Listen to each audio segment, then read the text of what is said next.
Assalamualaikum warahmatullahi wabarakatuh. Perkenalkan, nama saya Dwi Septian Padilla, NPM 1160200415, kelas 4L Manajemen, Universitas Gunung Jati Cirebon. Saya di sini ingin menjelaskan tentang ruang lingkup bisnis retail. Yang pertama adalah pengertian retail. Kata retail berasal dari kata Perancis retelier yang berarti memotong atau memecah suatu yang terkait dalam aktivitas yang dijalankan. Maka retail menunjukkan upaya untuk memecah barang atau produk yang dihasilkan.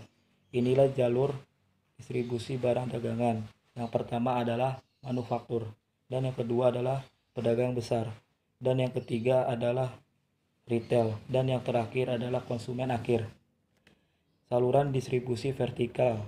Yang pertama adalah perusahaan, dan yang kedua adalah agen distribusi, dan yang ketiga adalah retail, dan yang keempat adalah pembeli.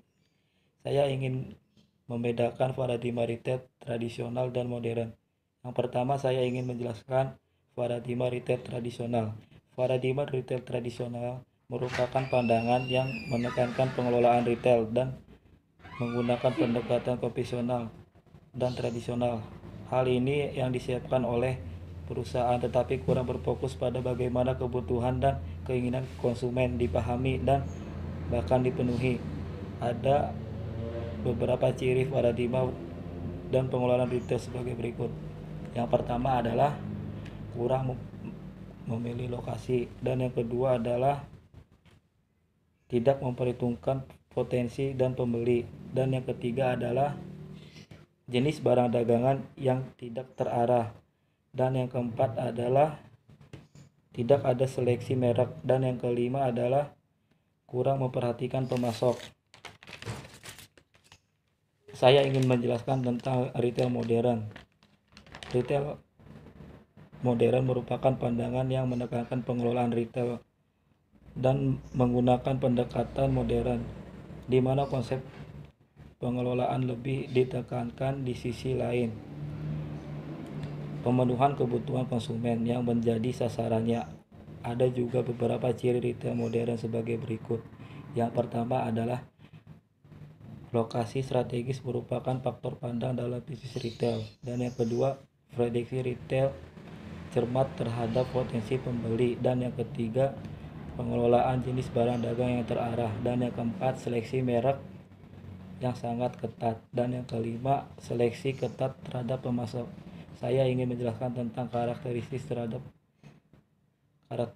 dasar retail.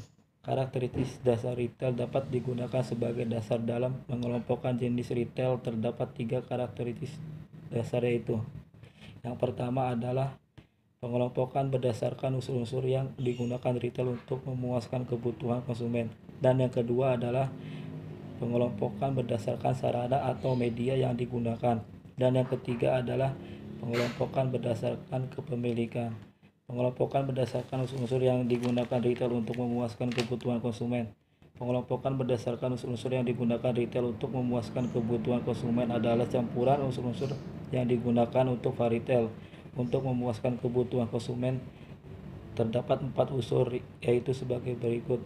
Yang pertama, jenis barang dagangan yang dijual, dan yang kedua, perbedaan dan banyaknya barang dagang yang dijual, dan yang ketiga, tingkatkan layanan konsumen, dan yang keempat, harga barang dagangan. Sekian presentasi dari saya. Mohon maaf jika ada kesalahan. Wabillahi taufiq walhidayah. Assalamualaikum warahmatullahi wabarakatuh.